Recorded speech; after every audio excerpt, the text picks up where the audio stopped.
California Governor Gavin Newsom signed legislation Thursday approving a special election in November that'll ask voters to approve a new partisan congressional map favoring Democrats. Lawmakers in Sacramento approved the measures a day after Texas's Republican-controlled House passed a new congressional district map designed to flip 5 Democratic-held U.S. House seats in the 2026 midterm elections.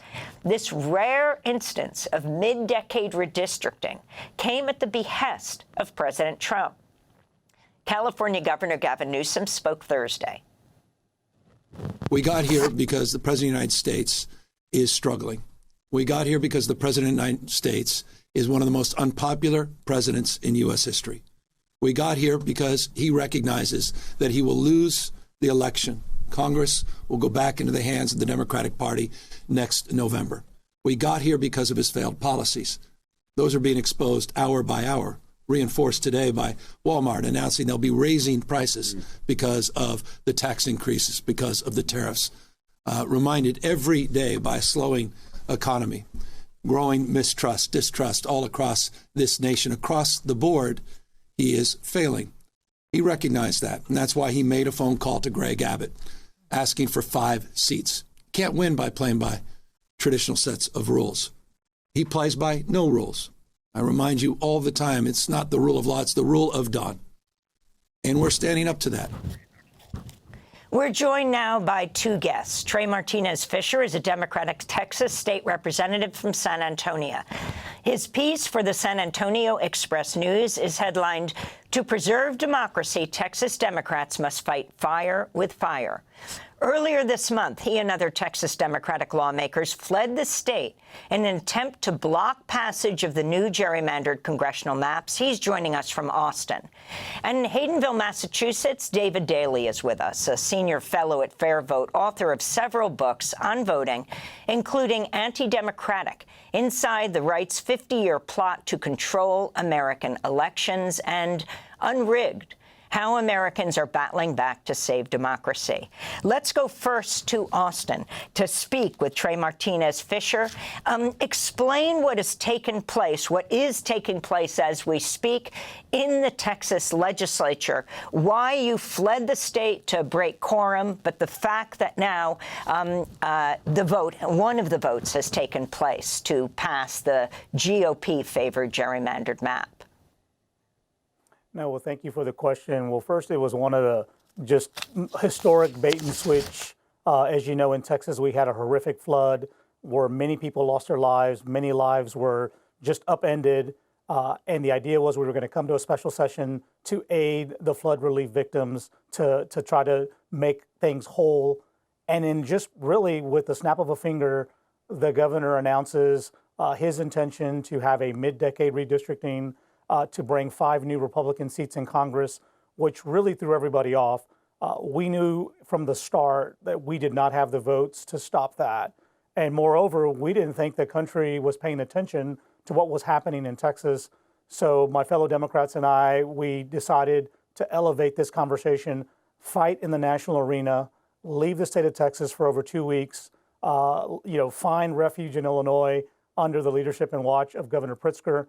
And we used our 2 weeks to rally the country, to wake people up, and to let people know that Donald Trump does not want to have an election fair and square, that he wants to be the commander and cheat. He wants to cheat on America, cheat on democracy, steal these congressional seats. And I'm just thankful that other leaders woke up, saw what was going on, and said, okay, if Trump is going to throw out the rule book, then we will fight fire with fire. And I think that's what you see in California. What did California have to do with you coming back to Texas, even though you knew that meant that they would pass the gerrymandered map? I think what it meant is, again, had we stayed in Austin and we fought this in the middle of the night, it might have made the local news. We know this is now international news. We know that people are starting to ask questions about mid-decade redistricting and gerrymandering and all of the stuff that is happening. And quite frankly, if you ask California leaders, they needed time to educate their voters, to educate their lawmakers. They needed a discussion to be on the national stage. And I think, as you saw very recently, that a poll in the state of California showed 57% of Californians agree with Governor Newsom's plan to draw 5 new congressional seats in California. That doesn't happen by osmosis. That happens by engagement and people coming together and this country rallying. Because, look, I never underestimate the power of the American people when it comes to preserving and protecting our democracy. Representative Martinez Fischer, you're serving your 12th term in the Texas House of Representatives. You're the former chair of the House Democratic Caucus and the Mexican-American Legislative Caucus. Talk about how partisan gerrymandering relates to racial gerrymandering. Thank you very much for the question, because that is the heart of the matter here. Republicans and Donald Trump and Governor Abbott will tell you, well, this is nothing new here. This is just, we're looking for a partisan performance, and that is entirely legal. Well, yes, you can draw maps for partisan performance, but you can't do it on the backs of the minority community. Here's what the maps in Texas do and how minority rights are taken away. Number one, you take districts in Texas, congressional districts like, the one represented by Representative Al Green. That district is a performing district right now. It elects African Americans, even though it doesn't have a majority of African Americans in that district. Under this plan, what has happened now, you see a concentration of voters more than what is necessary for that map to perform, being placed in this congressional district 18. And now all of a sudden you've just packed that district and you've diluted the voice of the African American community. Let's take another example. In San Antonio, where I'm from, you took a district that had a 60% Hispanic citizen voting age population, and you reduced that now to barely 50%, knowing full well by looking at election data that Hispanics will never, ever, ever have the opportunity to elect a candidate of their choice. And I find that very confusing, because the narrative, at least in Texas, is that Hispanics are trending Republican. If they're trending Republican, why do you shrink the number so low that Hispanics' voice will never be heard? And and to do this, the way it's done in Texas is they cut precincts, and that's a little bit into the weeds. But you look at this map, and over 400 precincts were cut. You can't cut a precinct by accident. You are laser focused, looking for people you want to keep, getting rid of those you don't, and that's how you rig an election. And that's how you decide an outcome before the first vote is cast. Let me ask you something. Could this backfire on the Republicans? Because you take very safe Republican districts and you have to absorb more Democrats to take away the power of the Democratic districts. But could this possibly backfire?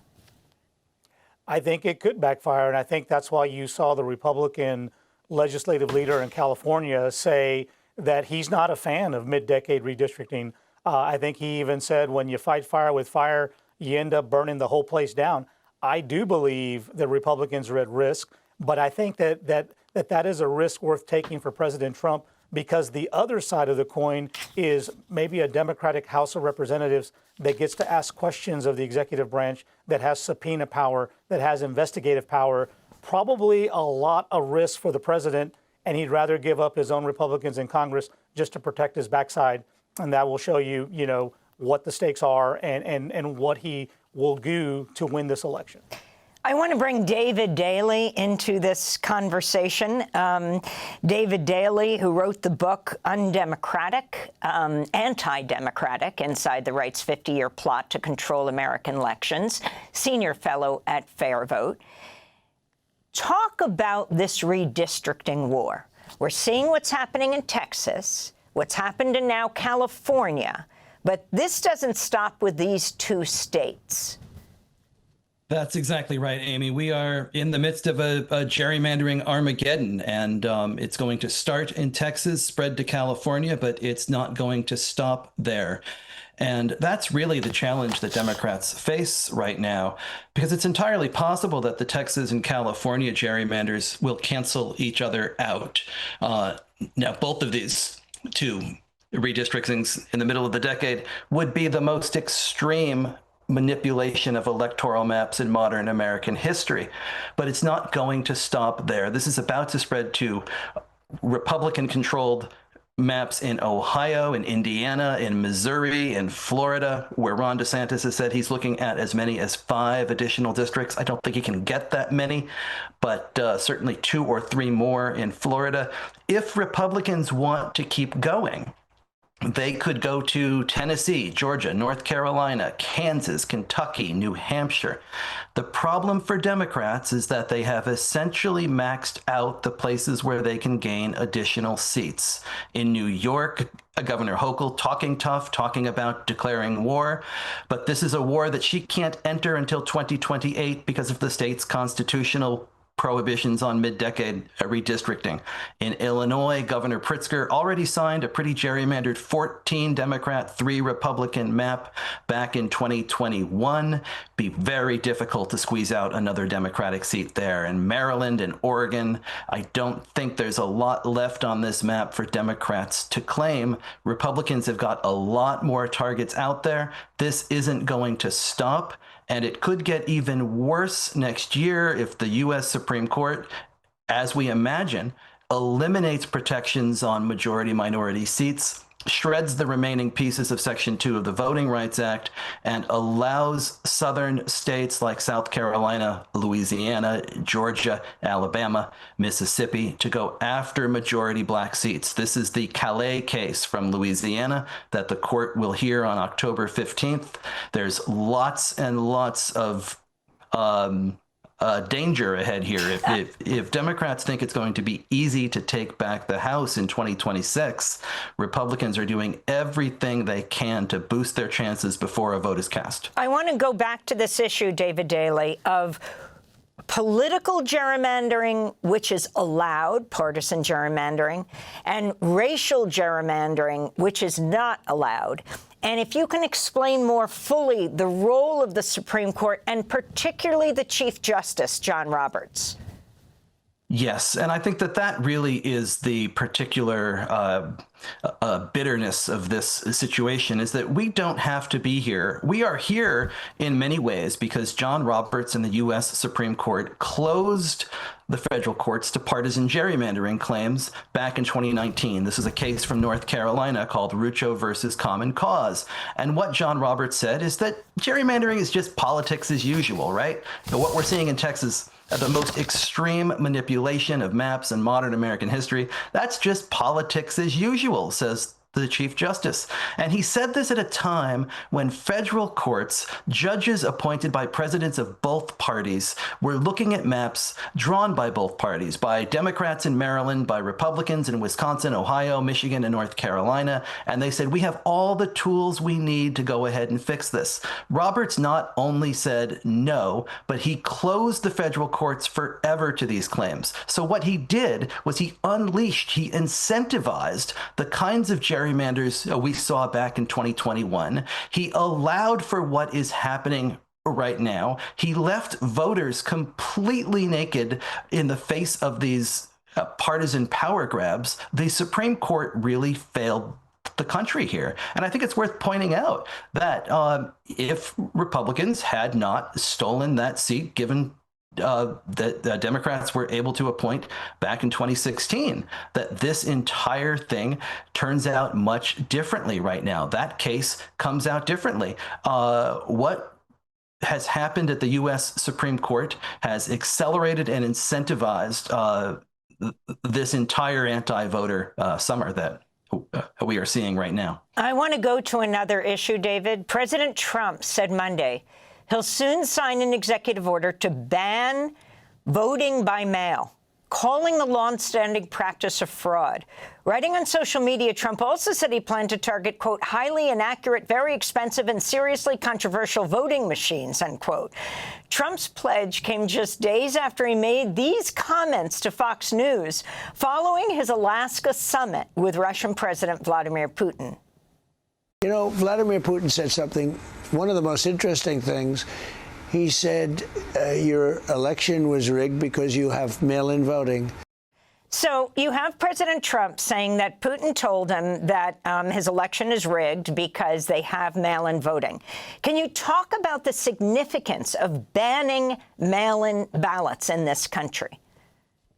Donald Trump cannot ban mail-in ballots. Our elections are regulated by the states. Donald Trump does not have this power. He cannot get that done. And I think the silence that you are seeing from Republican officials in states make that clear. Mail-in balloting is the way elections in many, many states, especially out west, are conducted. Donald Trump has voted by mail most of his life. Republicans have been very good over the years at generating mail-in ballots. This is a distraction. This is an effort by the president to do what he does here, right? He likes to suggest that elections are not corrupt when he wins, and the ones he loses have all sorts of problems.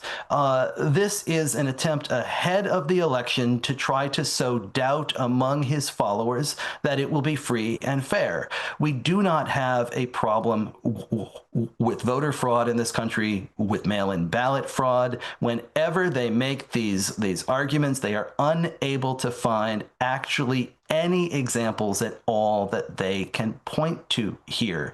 The bigger challenge, I think, is that what we are seeing in Washington, D.C. right now could play out around the country in Democratic cities on Election Day in 2026, right?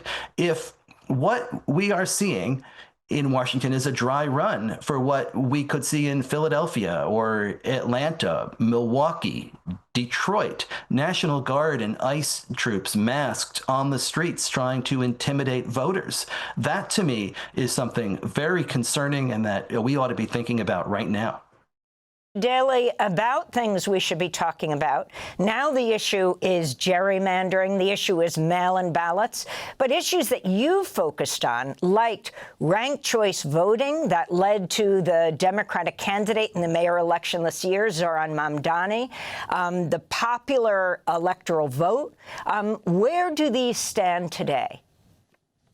There is, I think, a greater awareness than ever that what we need on redistricting especially is a national solution to a national problem, right? If we're going to keep going state by state, what happens is, Texas does something lousy like this and it reverberates. It has consequences across the entire country because Texas's map does not stay in Texas.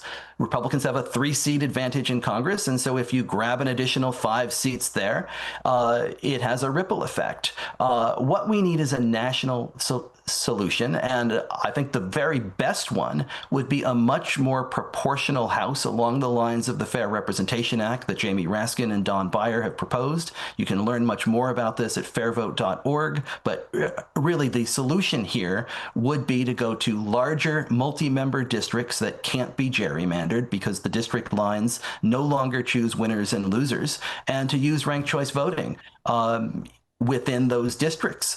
You would then see that every district in America becomes a swing district. Right now in this country, only 37 of 435 congressional seats were competitive in the 2024 election. That's no way to run a democracy. When you look around the world, we would call nations where more than 90% of elections are non-competitive something much different than a healthy, functioning democracy. And we're going to do more on national popular vote as well as a ranked choice voting in the coming months. But I want to end with Texas Democratic State Representative Trey Martinez Fischer. House Democrats will sue to block the gerrymandered map once it's signed. But won't this process take too long to matter right now? I'm not so sure. Again, filing for office in Texas begins in November. There's lots of work to be done by the Secretary of State, local election officials. And so I think when this map finds itself in court, I don't think time is on the side of President Trump and Governor Abbott. And I think a federal panel, might step in and tap the brakes on this. Now, understand, we are still fighting over maps that were passed in 2021. Maps, I would argue, that Republicans said were perfectly fine and weren't racially gerrymandered. So we have an ongoing fight under the current districts. Now we're going to bring a new map and add an additional fight on top of that. I think that might be too much to bear for election officials. And so if the brakes are tapped, maybe we'll end up running in the current districts, which I think will be very competitive. And so then all of this work will be for naught. But I don't think we sit on the sidelines. We do not have that luxury. We have to fight with every tool that we have, from quorum breaks to legislative floor fights to fighting at the courthouse, because I do believe while we may lose the votes in the Capitol, we are all equal in federal court. And this latest news, the longtime Democratic Congress member Lloyd Doggett says if the gerrymandered maps are approved, he will not run again. He would be running against the head of the Congressional Progressive Caucus, Greg Casar. Trey Martinez Fischer, Democratic Texas State Representative for San Antonio, thank you so much for joining us from Texas, capital of Austin. And David Daley, author of Antidemocratic, Inside the Right's 50-Year Plot to Control American Elections, Senior Fellow at Fair Vote. Thanks for watching Democracy Now! On YouTube. Subscribe to the channel and turn on notifications to make sure you never miss a video. And for more of our audience-supported journalism, go to democracynow.org, where you can download our news app, sign up for our newsletter, subscribe to the daily podcast, and so much more.